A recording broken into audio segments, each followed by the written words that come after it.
What's up, YouTube? It's the Action Figure Grader coming back to you with another video. I thought today we would take a look at my entire PSA-graded Star Wars trading card collection. I don't have a huge collection, but I do have a pretty nice little run going. Mainly Star Wars CCG from the 1997 to about 2001 time frame. And so I just thought we'd kind of take a look at them. I do have a couple of really big batches coming back from PSA probably in the next month or so. So I wanted to kind of show you what I have now. So as we unbox new arrivals, you're kind of caught up as to what I've got. But before I dig it any further, I wanted to at least also point this out, that for all of these PSA cases, you want to prevent scratching to them. They're, these cases are just like CGC Star Wars comic book cases, or even action figure acrylic cases with graded figures, is that they can scratch pretty easily. And if you're stacking them or shuffling them around, you want to prevent scuffing and scratching to the cases. And this is something that was reminded by Chris L., who is a longtime channel subscriber. He said, hey, make sure you mention to folks that you get these little card sleeves, and they're not very expensive. This was a 50 count, and I think it was like less than $5, but they're just basically like little I'll pull out one that's already been used, but this is what they look like, and they have a tape seal on the back, and it just prevents scratching. So for all of mine, I keep them in those kind of little sleeves just to prevent any kind of damage to them. But let's go ahead and just show you what I've got.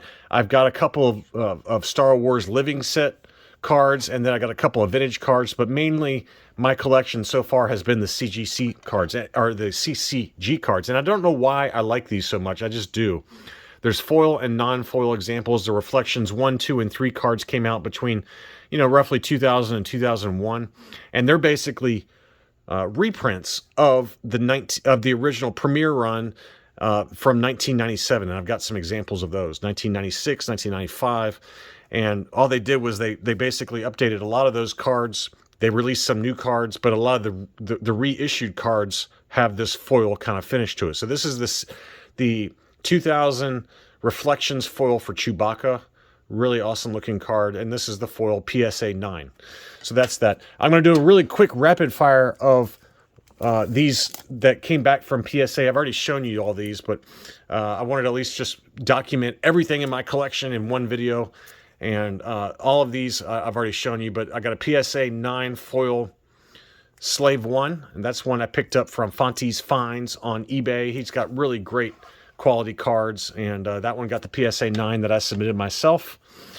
We've got a Gem Mint Harvest Reflections 3 foil, and again, Reflections 1, 2, and 3 were just 3 different series of cards that had foil as well as non-foil cards, but this is the Gem Mint 10 that I got back from PSA. Chancellor Valorum, PSA 9, and that's a Reflections 3. We've got a Secret Base, that's a Mint PSA 9. I really like the foil on that one, really great. And let's see, we've got Echo Base Garrison PSA 9. That's a really great shot there of Leia with all of the fighters as they prepare to battle the Empire during the Battle of Hoth, but just a great looking card. And let's see, we've got Shmi Skywalker PSA 9, another foil Reflections 3 card. We've got the Radiant 7 Reflections 3 foil. This is another Gem Mint 10. Not the best card, but pretty cool. Some of the Reflections foils are just incredible, how they what they decided to foil and what they decided to make normal. And this was another one that this is a PSA 8 Seeking an Audience, and I just love the way that one was done with the foil for Luke Skywalker in his hologram. R2-D2's kind of projecting him as they talk to Jabba the Hutt. So just a great looking card. Next up is a Princess Leia Reflections foil, and this one was a near mint to mint 8. And then we got Jar Jar Binks, which is a PSA 9. And so those I've already shown you. I wanted to get those out of the way before we start digging into maybe some of the newer items. So the first one is a Han Solo Reflections foil PSA 9. Really great looking card. Now I got this one to pair with the Chewbacca. I just thought it was the same seller. They were both at auction, and just kind of nice to have the team together, both on Reflections foil card backs, both PSA 9. So that's a kind of a common theme that you'll see for some of my CCG collection, is that I just picked out ones that would be nice to pair together, and I've got a couple examples like that. Here is a Gem Mint 10 IG88. I picked this up from Darth Grader. Really great looking card. This is a 1 of 1. Only PSA 10 out there. I overpaid for it, but I knew I was overpaying for it at the time. I just wanted to make sure I got it, and just looks awesome. I love that card. And again, you can see how Decipher just really did a great job with what they decided to foil for some of these cards. It's just awesome. Speaking of the pairing, so here's one. So we've got the Reflections foil of the Executor, and so this is obviously Darth Vader's flagship.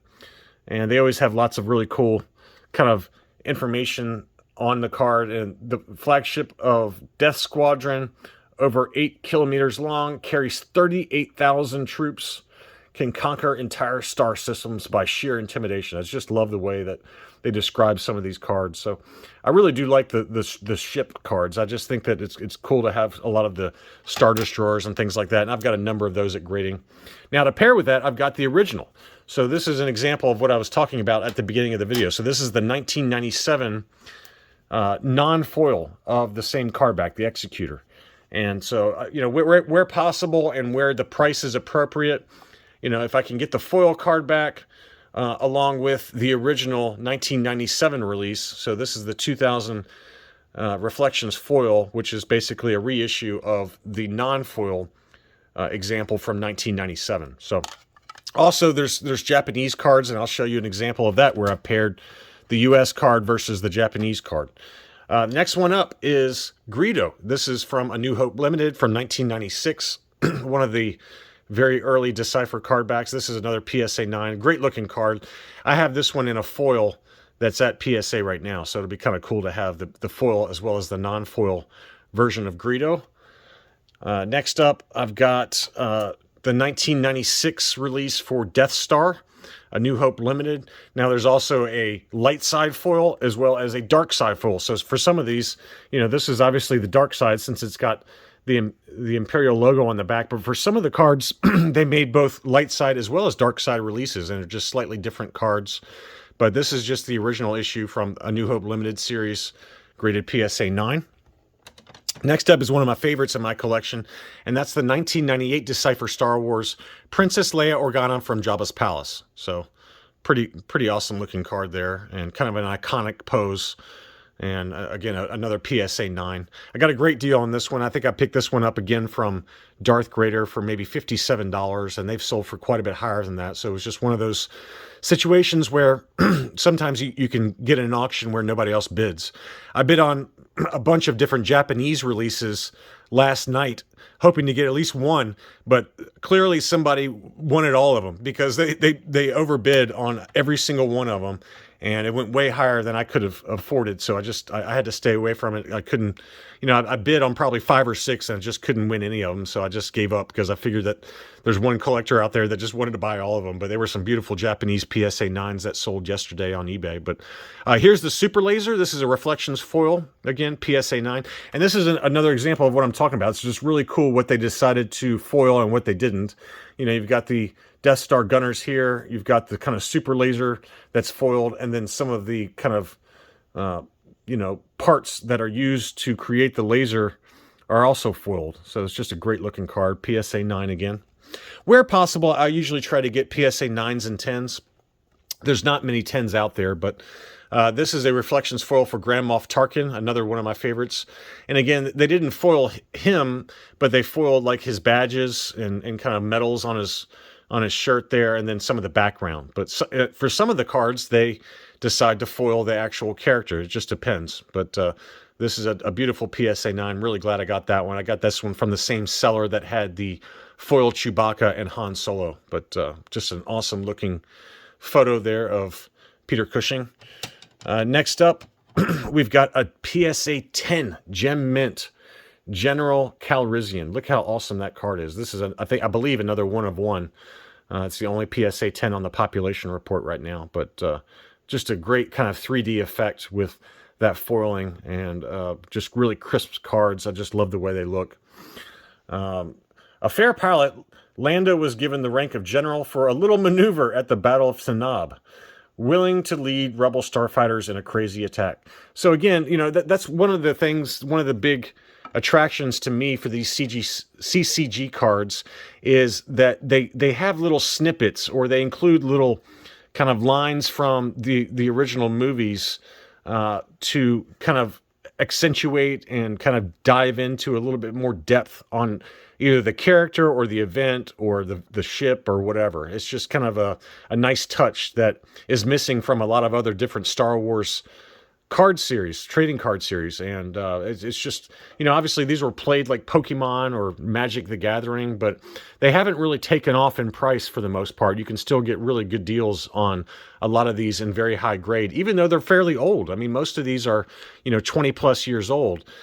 So, you know, it's just an interesting line that I think is underappreciated. Will they ever be appreciated? I don't know. You know, I don't know. But for me anyway, I just think that they're a nice, inexpensive way to collect really interesting cards that are not kind of standard fare. You know, there's just so many different card lines out there to choose from that, you know, for me, you got to pick and choose what your focus is going to be. And for me, I just really enjoy the customizable card game cards. They just really pop for me, and they do it. So this is another PSA 10 Gem Mint Jabba's Sail Barge, another awesome card I picked up from Darth Grader, who's a fellow YouTuber and really is one of the foremost experts. Him, Kyle Mullins, and a few other guys, board game Matt, board Matt. They have really interesting takes on this series, and they're definitely experts on this series. So I've learned a lot watching a lot of their videos on YouTube. And there's also a graded Star Wars CCG Facebook group that you could join. There's maybe 400 to 450 members right now, but they're always posting new information. But anyway, this is Jabba's Sail Barge, another one of one, I believe. Custom built for Jabba with an armored hull and weaponry, top speed of 100 kilometers per hour, used by the Hutt crime lord on his many trips to Mos Eisley. So just an awesome, I just love how they foiled the fuselage of the sail barge, and it just really pops and makes an awesome piece. Next up, I've got Dengar. You know, remember I had a PSA 7 that came back from PSA from my last submission, but this is one I already had in my collection. This is a PSA 9 version of the Reflections foil for Dengar. And again, on this one, they chose to foil his armor, and it really pops. Just a great looking card there.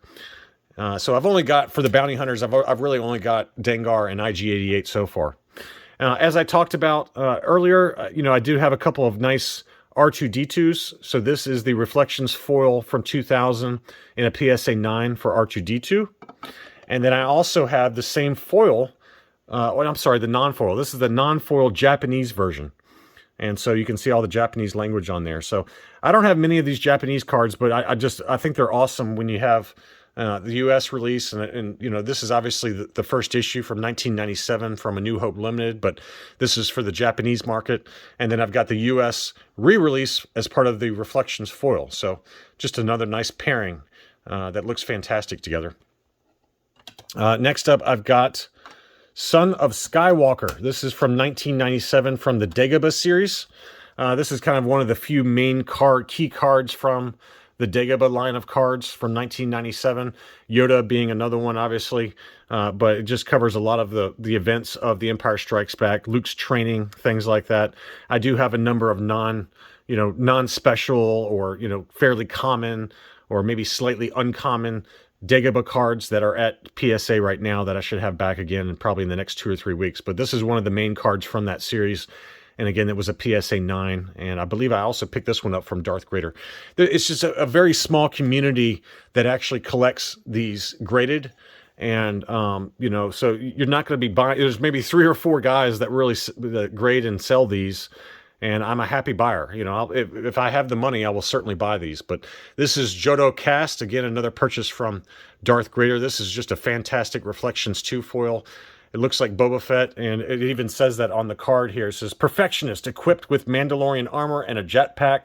He doesn't mind being mistaken for Boba Fett, occasionally works for Black Sun. So Prince Zizor And Black Sun would hire Johto Cast, and obviously there was a Johto Cast figure, action figure from the early 2000s, and so it's just a really great looking foil example where, again, they've kind of, on this one, they foiled the actual figure and left the background for the most part fairly plain. But it just really pops, and I love the way that foil armor looks and the helmet and everything. So another PSA 9. And then finally, before we dig into some other card series, we've got Look Sir Droids. And this is another 1997 premiere release for the Japanese market. And again, it kind of captures a very small moment from A New Hope, where the Sand Troopers were trying to track down C-3PO and R2-D2 after they crash landed in their escape pod. And he's holding like a droid part. So just a great looking Japanese card. And again, that was a PSA 9. We're going to finish off now with some Star Wars living set as well as a couple of vintage cards. The first living set card back is Cad Bane, and this is one I just love the way that card looks. It perfectly captures Cad Bane from the Bad Batch, and just looks fantastic on there. And this is a Gem Mint PSA 10. Most of the living set cards are not particularly expensive in a Gem Mint 10. There are a few exceptions, like the original Boba Fett, Darth Vader, which is card number 1. This is card number 290 in the series, but card number 1 is Darth Vader, and that one can be pretty expensive. Ahsoka Tano can be expensive, a few others, but this is the very first PSA graded trading card I ever bought, and that is a PSA 10 Gem Mint Mandalorian. And this is another one that's not particularly expensive. You can probably pick it up for between 45 and 65 bucks. But pretty great looking image there of Din Djarin. And then next up, we've got a Gem Mint 10 Bo-Katan Kryze. And now this is her animated style from the Clone Wars. So there is also the Mandalorian version with Katie Sackhoff, I can't pronounce her name, where it shows her from the Mandalorian Season 2. But this is the animated Clone Wars style version of Bo-Katan. So I do want to get the living set card from the Mandalorian for Bo-Katan just to kind of pair with this one. But this is another beautiful Gem Mint 10. And I think I paid maybe $36 for it. So not particularly expensive, just given that, you know, just to grade some of these cards can cost you 20 or 30 bucks. Here's Ahsoka Tano from the Mandalorian. Again, there is an Ahsoka Tano Clone Wars version that's the animated. That's the expensive one. This one is not particularly expensive. This is Rosario Dawson, obviously. But this one definitely goes for quite a bit less than the animated style version of Ahsoka Tano, which most collectors tend to prefer. But another really nice card there. So I love the glow of the lightsaber, how it glows on her face there. It's just a great looking card. And then finally, we're going to finish off with just two right now that I have from the Vintage Topps run. And this is Escape from Icy Peril. This is after Luke crash lands the snowspeeder. He's trying to get his stuff out before the AT-AT stomps on top of him. It just captures a cool moment, and it was a PSA 9. And this one I got an offer from the seller for $32 shipped. And so I said, yes, please, I will take that. I think that's a great card. Anytime I can get one of the main characters on a original, 42-year-old card in a PSA 9 for 32 bucks shipped, at a minimum, it's $15 to $18 to grade these in bulk. But if you send it in less than 50, it costs 30 bucks a piece. So to get it for $32 shipped, I thought was very, very fair. And then finally, I've got an original 1977 Star Wars card from the original Topps run. This is number 176 in a PSA 9, and this is Luke Skywalker's Dream. So just kind of a timeless image from A New Hope showing Luke overlooking the sands of Tatooine on the moisture farm at Uncle Owen's homestead, and just a great looking card. And this one I got in an auction from one of those sellers on eBay that has a lot of different high grade original Topps cards at auction, and I think I paid 60 bucks. I think I paid $60 for that one. So but anyway, I do have quite a few more coming back from PSA anytime now. One of them is in final quality control and should ship back the week of Thanksgiving or very shortly thereafter, and we'll take a look at all of those once they arrive. But I just wanted to kind of update everybody on what the full collection looks like for Star Wars customizable card game cards, Star Wars living set, and then a couple of original vintage cards that I have in my collection. Thanks so much for watching, and I'll be back soon.